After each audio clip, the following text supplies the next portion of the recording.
Amen.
Tema ukukhelesheli lapha phakathi labantu evunyana ukuze ezwe inkonzo. Sithene bona isikhwama esinazo sasesiphambili.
isifungo sokuphila impilo yokuzahlukanisela ukuphila impilo yasezulwini kuselapha emhlabeni.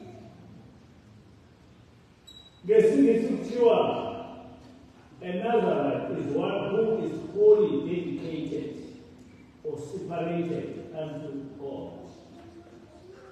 UmNazaretha ngumuntu ozahlukanisele uJehova kuyo yonke impilo yakhe.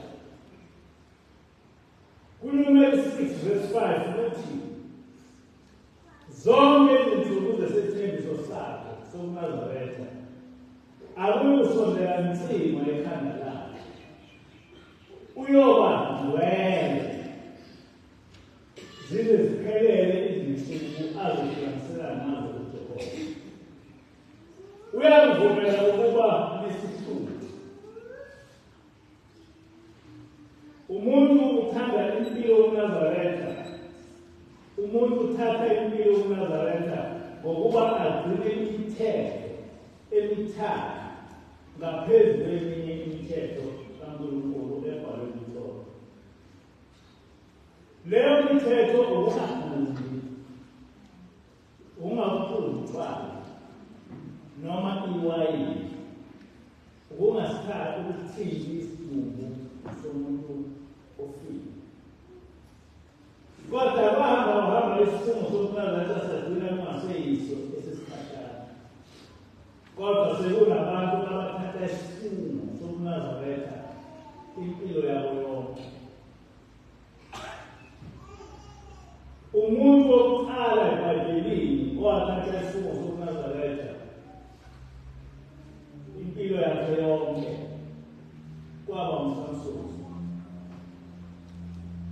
KuBahluleli 13 verse 4 to 5 kuthi qaphela ukuthi ungaphuzi iwayini nophuzo olunamandla, futhi ungadli lutho olungcolileyo, ngokuba uzakhulelwa uzale indodana, awukuliphuca ikhanda layo, ngokuba umfana uzakuba ngumNazaretha kaNkulunkulu wasekuzalweni. Nguye oyoqala ukukhulula u-Israyeli esandleni sikaKristu. Ubufakazi bokuthi ukushiya isihluku kungubungcwele, kunguvumela uNkulunkulu ahlale kuwe. KuBahluleli 16 verse 17 kuthi uSamsoni watshela uDelila yonke imfihlo yakhe, wathi ikhanda lami alikaze ligunde lokungasazi, ngokuba ngingumNazaretha kaNkulunkulu wasemhlabeni wami. Uma ngigunda ayophela amandla ami, ngibe njengethemba, ngifane nawo bonke abantu. uDelila esekugundile uSamsoni wabiza amaFilisti ukuba ezombamba. KuBahluleli 16 verse 20 kuthi uDelila wayesethi amaFilisti aphezu kwakho Samsoni. Lapho evuka ebuthongweni wathi ngizophuma njengemihla ngesikhulumi. Wayengazi ukuthi uJehova umshini. Le nkulumo nje iyodwa ifundisa ukuthi ukuze uNkulunkulu ahlale kuwe ube ngongcwele, kufanele uhlale ugcine isifungo sakho sobuNazaretha.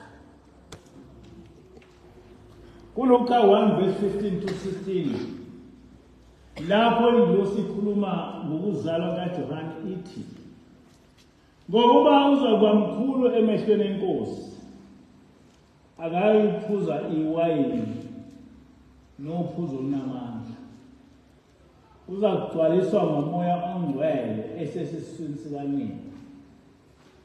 Uyophendula abaningi bakwa-Israyeli enkosini uNkulunkulu wabo. uyohamba phambi kwayo enomoya namandla ka-Eliya ukuphendula izinhliziyo zawuyise, babuyisane nabantwana abangalaleliyo. uSamuweli wokuqala isahluko 1:11 lapho uHana ecela umntwana kuNkulunkulu kuthi wenza isethembiso wathi, Jehova wamabandla, impela uma ubheka uyakubona ukuhlupheka kwencekukazi yakho. Ngikhumbule ungayikhohlwa incekukazi yakho. Yiphe incekukazi yakho umntwana womfana.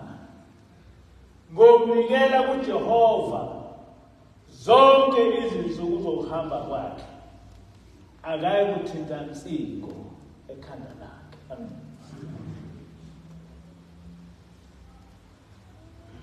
Kuyabonakala ukuthi ukungaguli kuhambelana nokuthi umntwana kaNkulunkulu. Naleli vesi liyasifundisa ukuthi ukuze umuntu ebengcwele ahlale noNkulunkulu kumele athathe isifungo sobuNazaretha okungungaguli, ungaphuzi utshwala nongasithindi isidumbu sompefula. Ngakho-ke akulona iqiniso ukuthi uma ungumNazaretha ungabuye uzibunde izinwele zakho. Njengamanje akho muntu othatha isifungo sobuNazaretha sesikhashana. Leso sifungo saphela kuMelisisi. Kodwa ngoba amaNazaretha athatha isifungo esinganqamuki, ayasithinta isifungo. Kodwa bese umuntu eba ngongcolile aze kwi-New Testament ngezizathu lenkolo yamaRoma ezaziwa yiyo, kwafihlwa ukuthi uJohane noYeshua babe ngamaNazaretha. Lesi sifungo sivela kuphela kwi-Old Testament. Leli ivesi eliMathewu 2:23 elithi, wafika wakha emzini othiwa yiNazaretha, kuba kugcwaliseka okwakhulunywa ngabaprofethi ukuthi uyakubizwa ngokuthi umNazaretha. Inkulumo eyafakelwa ababhali beTestamente Elisha, kodwa ayikho ezincwadini zamaHebheru. Yenzelwa ukuba kubukeke sengathi uJesu wayehlangene noKristu. Lapha sibonisa ukuthi kukhona ubufakazi bokuthi lokhu buNazaretha bukaShembe kungokuqhubeka bobuNazaretha obususelwa emthethweni kaMose nobufundiswe ngabaprofeti kuze kufike kuYeshua. Enqotsheni kwamaJuda namaRoma, inkolo kaJehova abezizwe bayichitha. Emva kwesikhathi basungula inkolo yabo ebizwa ukuthi uKristu. Le nkolo kaMose kulesi sizwe ivuselelwe nguShembe, naye oseyilo iJuda. Njengoba sesichazile, kwafihla kwi-New Testament ukuthi uYeshua wayengumNazaretha, nokuthi igama lebandla lakhe kwakuthiwa ngamaNazaretha. Okokuqala ngathola ukuthi kuyizenzo 24:5 ukuthi uPaul wabe engumholi wamaNazaretha. Lokhu kukhuluma kuvela kumaJuda. Kwangimangaza ukuthi amaJuda ayesho kanjani ukuthi uPaul ungumholi webandla lamaNazaretha. Leyo nto ngicathi ngingakazi ukuthi yayingimangalisa ukuthi ichaza ukuthini. Ngase ngithola enye incwadi echaza kabanzi ukuthi abalandeli bakaJesu babebizwa ngokuthi ngamaNazaretha noma amaNazaretha. Okwathi engasekho baqale babizwa ngokuthi ngama-Jewish Christians, kodwa basebeliqeda leli gama lokuthi bangama-Jewish Christians, sekuthiwa ngama-early Christians. Ngithe ngisafunda lokho ngase ngithola umbhalo kaJerome owabe cishe engukhadinali enkolweni yamaRoma. Kule ncwadi lomfundisi wabe ehlasela amaNazaretha. Okumele sikwazi ukuthi amaNazaretha aqedwa ngamaKretes ngesikhathi sikaConstantine eminyakeni yo-325 AD. uJerome wayekhona eminyakeni yo-500 AD, kodwa nangaleso sikhathi yayisekhona imithonsiyana yamaJuda angabalandeli bakaYeshua ababizwa ngokuthi ngamaNazaretha, kodwa babengasebenzi ngoba babeqala. Kulo mbhalo uJerome ubhale kanje: kufanele esikhathini samanje sike sibhekisise lamahluka azibiza ngokuthi ngamaNazaretha. Kuthiwa ngamahluka ngoba inkolo yobuKristu yayisilichithile ibala lamaNazaretha.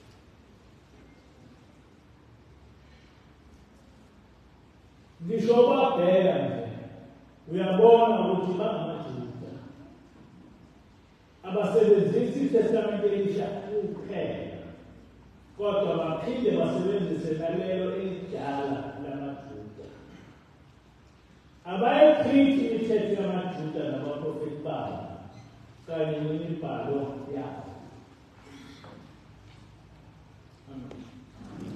Enkolweni yobuKristu kwangavunyelwe ukusebenzisa iTestamente elidala. Ichithiwe yonke imibhalo yabaprofeti kuhlanganisa nelaMose. Kuyaqhubeka-ke uJerome.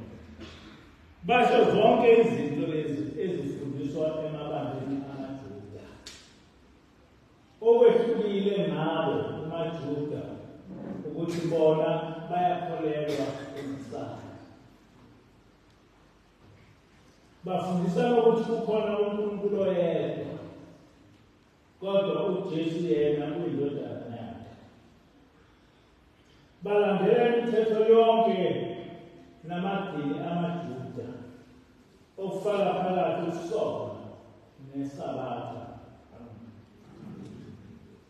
Kule ncwadi kaJerome kunezinto ezintathu ezibonisayo ukuthi uJerome ukhuluma ngebandla likaYeshua.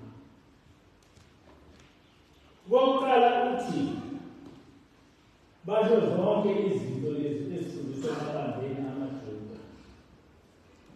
Okwehlukile ngabo amaJuda ukuthi bona bayakholelwa kuMesaya.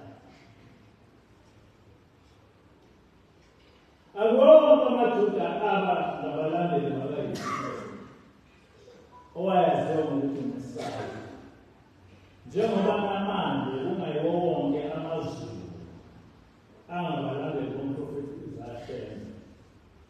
Kanjalo noma bafika ingilosi yazo wahlala nathi, kodwa amaNazaretha amaningi akayenzeli ingilosi, athi yinto esuka kini umprofeti.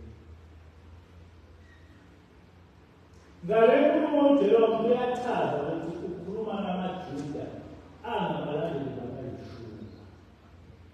Uthi uJerome abasebenzisi iTestamente Elisha kuphela, kodwa baphinde basebenzise nalelo elidala lamaJuda.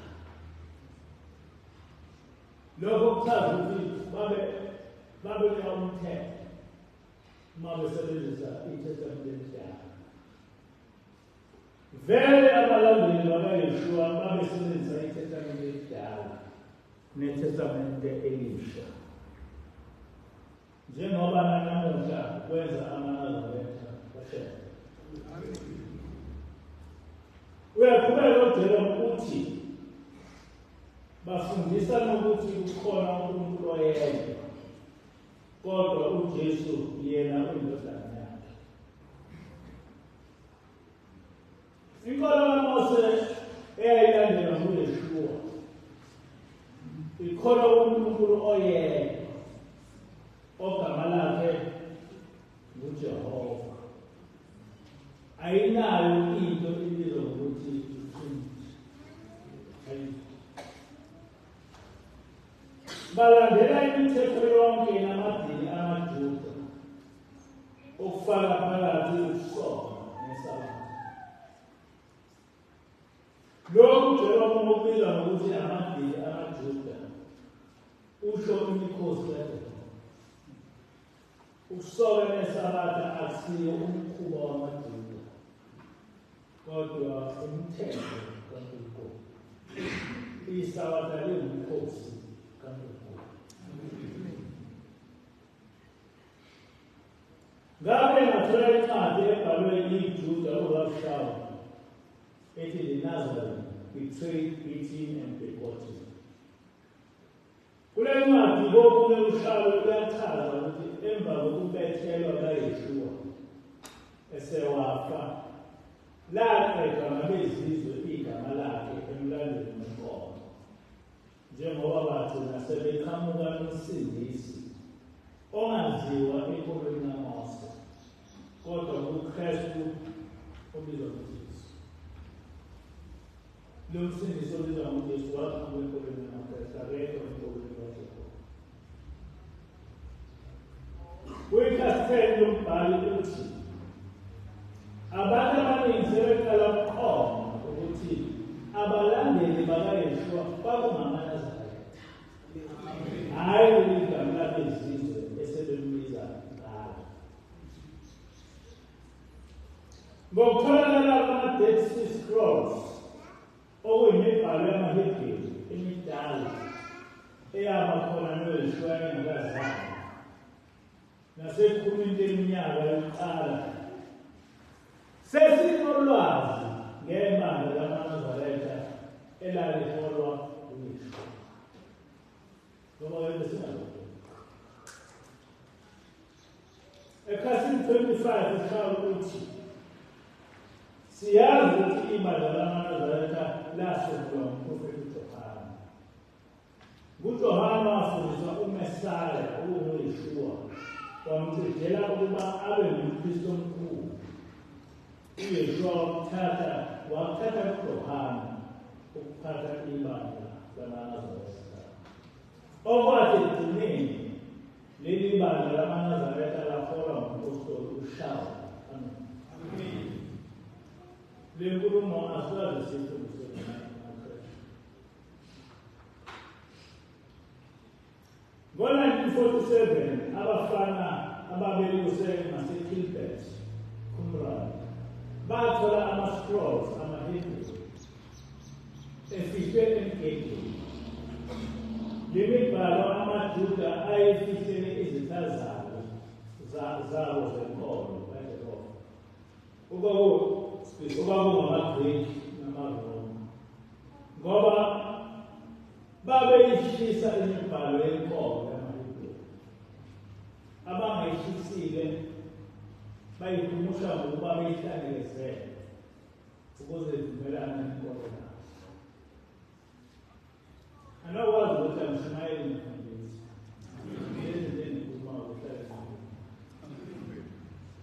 Kula ma-scrolls kwatholakala ukuthi amaJuda uMesaya akhuluma ngayo igama lakhe nguYeshua, hhayi uJesu. Nokuthi uYeshua wayehola ibandla lamaNazaretha nelagcina seliholwa nguPawulu, hhayi leli elibizwa ngokuthi amaKristu. Yikho-ke lo mbhali ethi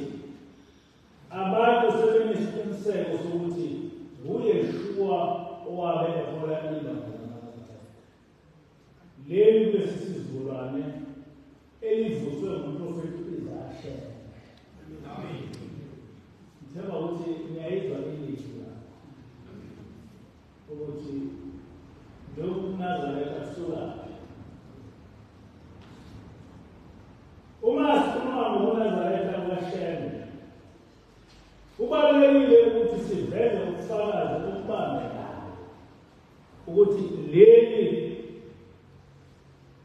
useyilelo banga elaliholwa nguYeshua njengoba echaza uMshaya. Kusukela ekwehlulweni kwamaJuda namaRoma ngo-7 AD, yabe le nkolo kaJehova isiyaqedwa. Kodwa kuso isizwe samaJuda, njengoba sesinesiqiniseko sokuthi yithina amaJuda, uNazaretha amagcina sengivuswa nguShembe umprofeti. So ngiyabona ukuthi le nkolo esiyona igama layo kuselelo gama elalikhona emandulo. Nokuthi isizwe esasilihola kuseyileso sizwe. Ngoba uShembe wayengumHebheru ngaphansi kwendlu kaJobe. Kwasho ngake ngasho ukuthi uyamangalisa ukuthi uShembe walivusa kanjani ibandla likaYeshua, okulibandla lamaNazaretha, ngoba lifihliwe kwiNew Testament. Kufihlwe igama lalo, kwafihla ngisho inqubo yalo yokukhona. Kodwa uShembe walazi igama lebandla likaYeshua ukuthi libandla lamaNazaretha. Wazi ngisho inqubo yalo yokukhona, yize lingachazwe ndawo ebhayibhelini. Futhi singeke sisho ukuthi kukhona izincwadi uShembe owasifunda ukuze abe nalo lwazi. Ngaphelana lokhu kodwa kuyabonisa ukuthi ubaba omkhulu wayevele ezulwini, nokuthi usenguye umpristi omkhulu wophezu bonke okaMelkisedeki. Ngike ngezwa omunye umuntu engikholwa ukuthi uNazaretha ethi uyajabula ukuthi manje ngikhuluma ngoShembe, hhayi ngokuthi. Ayikho into eyingozi njengokuthi kube isiwula, kodwa kube yilesi siwula esicabanga ukuthi siyazi, size siveze konke ubumula baso. Umuntu ohlakaniphile uyaqonda ukuthi lezi zizumayelo ziyisifundo. Ngaso amaNazaretha akwazi ukuba nolwazi ngenkolo yabo. Lolu lwazi ongeke siluthole kwenye indawo. Ngoba ungahamba wonke amaNazaretha layazi.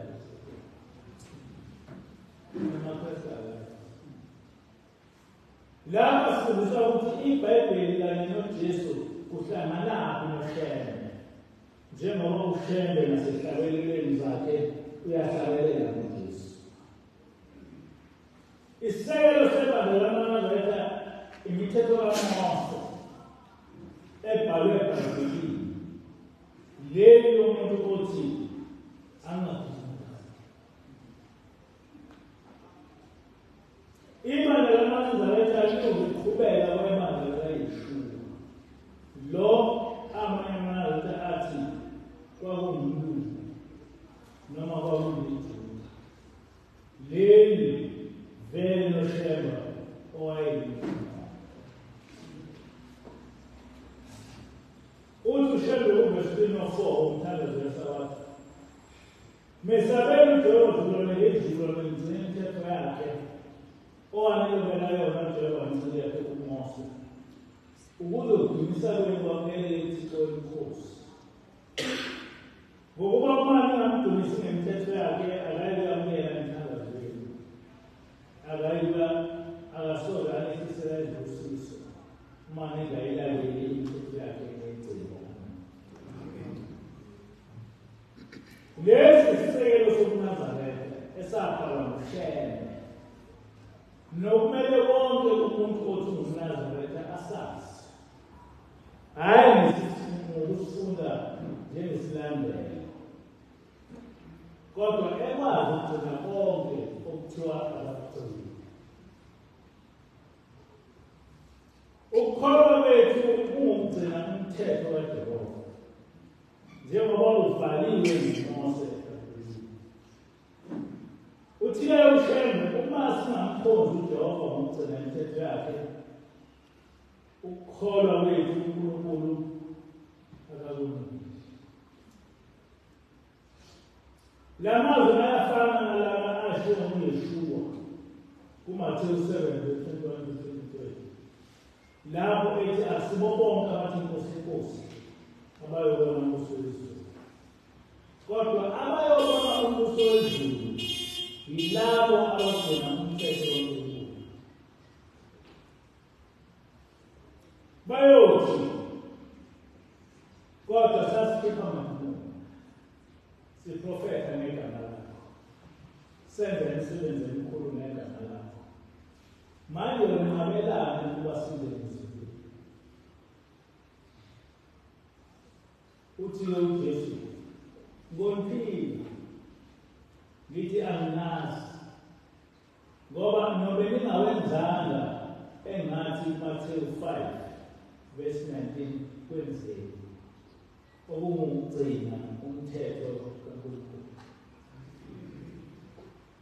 Uthile uShembe, uma uJehova singamdumisi ngokugcina imithetho yakhe, akayikuyamukela umthandazo wethu, angeke asehlisele izibusiso.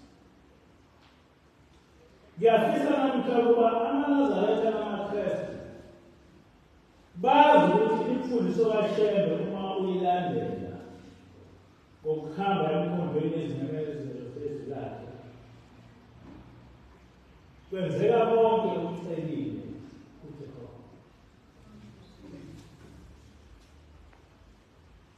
Ekuqaleni kokusifundisa ngokukholwa kwamukelekile kuJehova, indosi yafike yahlala kuverse 3-4 umthandazo weSabatha. Yathi uShembe wayifundisa ukuthi uJehova udunyiswa ngokugcina kwemithetho yakhe. Wanifundisa futhi ukuthi uma ningayigcini imithetho yakhe, angeke ayilalele umthandazo wethu. Manje njengoba le ncwadi yeSabatha ifundwa izikhathi ezintathu njalo ngeSabatha, nifundelani uma ningazugcina ukufundiswayo kulo? Indosi yabuye yasifundisa uverse 16 womthandazo kulapho, lapho uShembe ethi, ngensuku zonke zokuphila kwakho uma ulala ngokukhonza uJehova uNkulunkulu wakho usiqonda. Ngosuku lwentlupheko umbize, uyakukulalela, uyakuze akusindise uma uyendlala ngesikhathi zonke inhliziyo yakho emkhondweni ezinyamezelo zezwi lakhe. Ithike indosi ithi, yini enihluphile? Ngoba uShembe wayifundisa ukuthi uma nigcina umthetho kaNkulunkulu, nenza konke ekufundisiwe. Kothi lapho nisohlizini, nibize uJehova, asabele, ngoba uJehova nguyena ubaba wenu.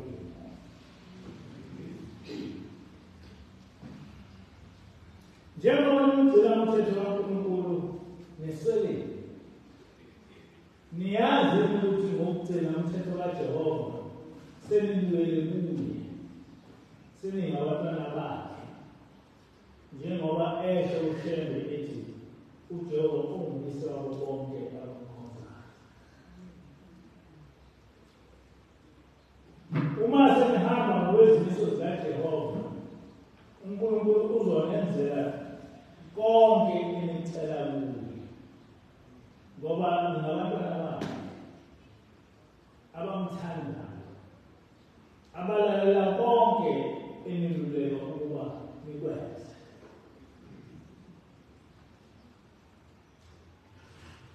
Noma ekuqaleni sasingamkholwa ukushola ingilosi, ngo-2019 ingilosi yasitshela ukuthi kunesifo esibi esizayo esizobulala abantu abaningi.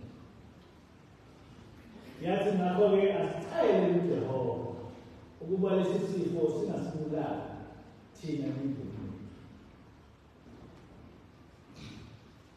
Yathi ingilosi asikhiphe umnikelo, sicele ukhaya uJehova owalunika abantwana bakwa-Israyeli mhla ingilosi ibhubhisa amazibulo aseGibhithe. Lolu phawu kwa-Israyeli kwaba yigazi lenkulu elaba semnyango yezizwe zabo. Ingilosi yabona ngaleli igazi ukuthi nabantwana bakwa-Israyeli ngakho-ke abavikeleke ekubhubhiseni. Ithi-ke ingilosi, nina nizofaka umchili wamasaka ezintabeni zenu njalo ngeSabatha, ukuze ngawo nikhumbuze uJehova ukuthi ningabantwana bakhe abazalwa njengoba ngimfakile nani nonke ngimfakile. Ithi-ke ingilosi, nempela senze njengoba sifundisiwe ingilosi. Emva kwalokho yaqala ukubulala abantu i-COVID-19 kusukela ngawo 2019. Kodwa yaze yaphela ngo-2022 kungakaze kufe noyedwa umuntu ebandleni lethu. Nemindeni yethu yasinda. Saqala-ke manje sabona ukuthi kanti ingilosi iqinisile.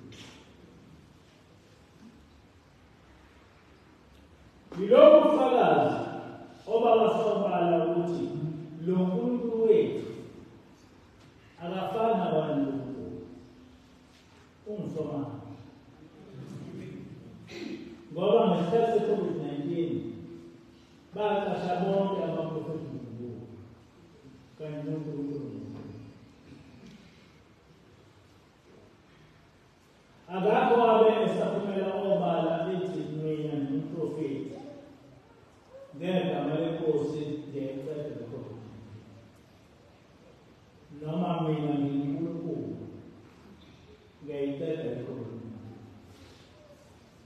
They all human beings. Akakho njengoba isimali ukuthi uzokulethe kodwa asexaleni ukuthi wahlangana naMntu thina esingazi ukuthi singabaprofethi. Ingilosi yafika sicela ukuthi asicele uNkulunkulu, ingilosi ayicele ngenxa yethu ngoba simkholwa. Ngempela sicela lokho njengokuyalela ingilosi ngoba uNkulunkulu esodosi wathi ingilosi uyilalela ngoba uma uyidelela uzoyidelela. Kodwa ingilosi ithi yathi uma nicela ukuba uJehova anivikele kulesi sifo uzonivikela. Sacela nempela savikeleka sonke njengoba. Akwagcina lapho. Ithi-ke ingilosi abantu bayayelele insurance yasemhlabeni bengakucabanga usuku lokufa. Nina ngoba senifundisiwe ngendaba kaNkulunkulu futhi uNkulunkulu uyanithanda, yibani insurance yenu. Umuntu nomuntu akabenomnikelo obizwa ngokuthi umshwalense wempilo wami. Lo mnikelo uzoba zigaba ezithathu. Owokuqala umnikelo ngawo ucela ingozi ezobheka ukuba ungafi usemncane.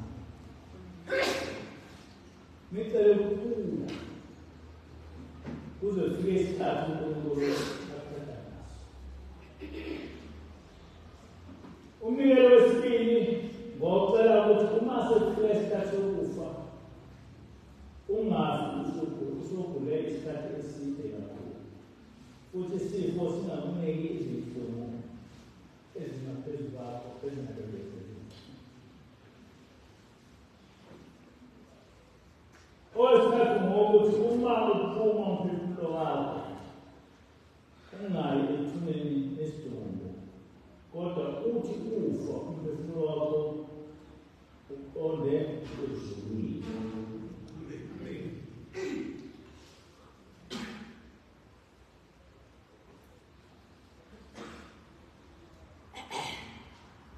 Asinako ubufakazi balena emibili yokugcina, kodwa kusukela ngo-2021 senzele iminikelo.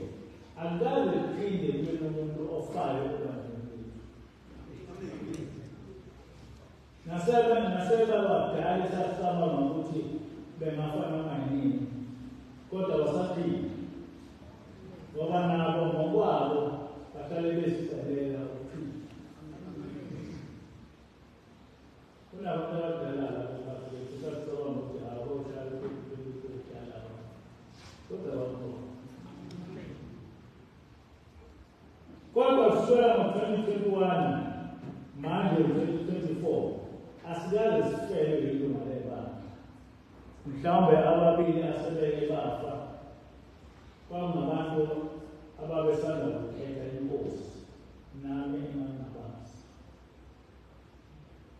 Njengamanje asenaluvalo ukufa novalo lwanoma yini engasekhona, ngoba sesinobufakazi obusobala bokuthi sihleli uNkulunkulu.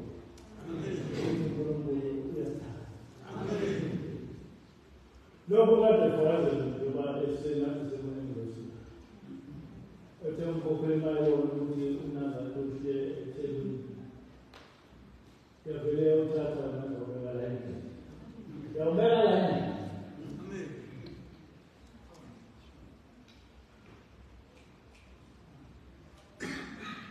Kuzwani lokho ukuthi siyathanda. Kodwa bonke kuqala ngokuthi sikholwe ngokugcina umthetho kaNkulunkulu. Yilokho kuphela ukuba ubufakazi ukuthi siyamthanda. Uma ungagcina umthetho kaNkulunkulu uya-out, uNkulunkulu akasondeli. Enye incwadi yeSabatha ebalulekile uVesi 21 lapho uHlebe ethi, khumbula-ke ukuthi namhla wenze izivumelwano noJehova uNkulunkulu wakho sokuthi uyohlala endlini kaJehova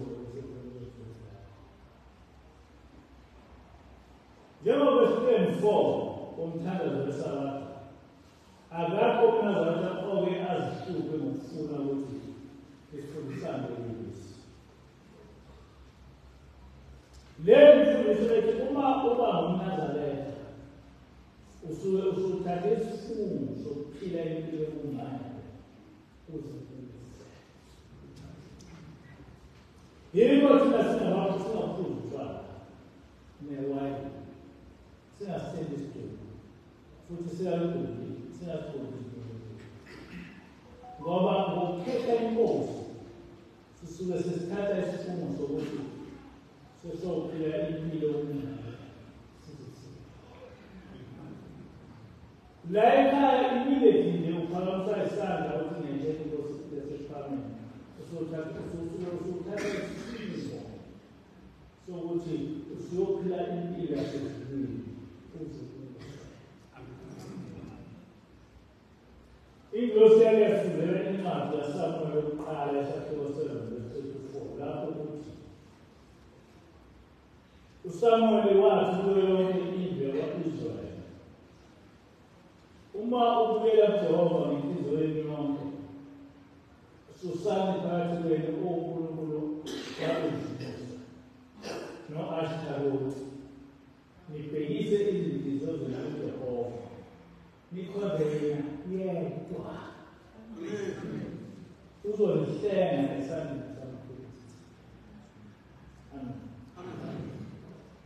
Abantu bakwa-Israyeli basuka oBhali no-Ashtarothi bakhonza uJehova yedwa. Itheni ngiyothi nani uma ningabuyela kuJehova nihlukane nokuhlabela amadlozi, ningahlanganisi nezangoma, nihlukane nokuba noNkulunkulu enizakhela bona, nikhonze uJehova yedwa.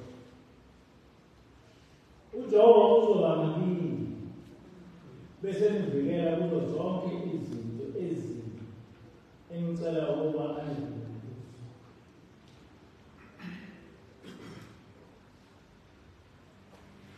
Uhlelo wangakhuluma iphutha uma ethi ngensuku zonke zokuphila kwakho uma ulala umkhozi oJehova uNkulunkulu uThixo wakho. Ngosuku lwentukuthelo umbize, uyakubulalela, uyakuza akusindise. Uma uyendlela ngesikhathi sonke inhliziyo yakho emkhondweni yezimali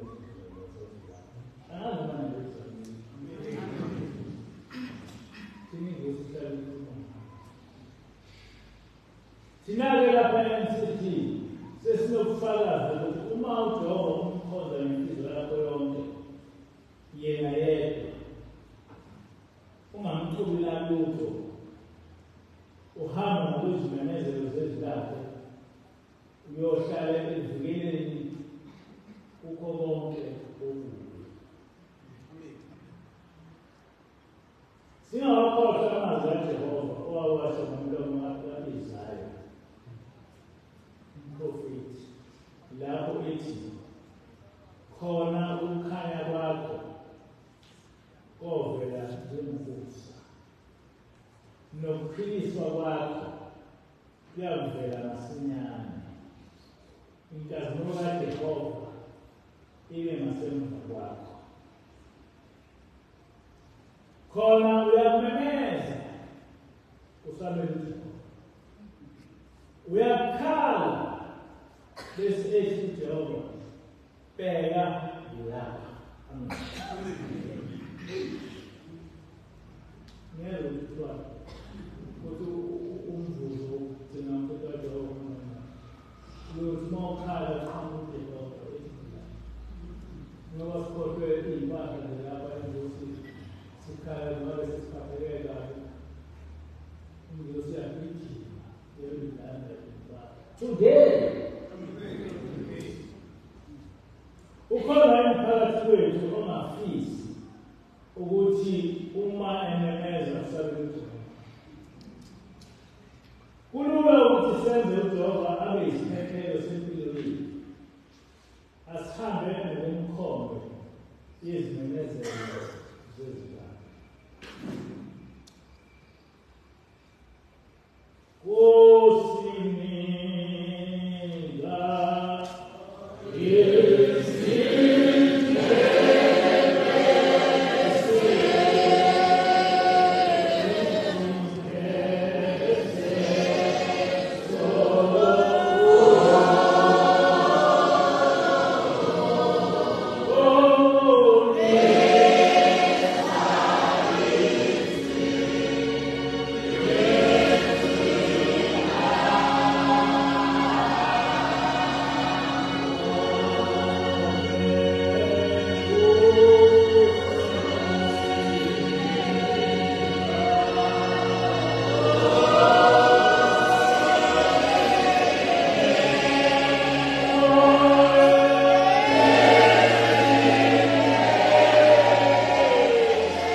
Oh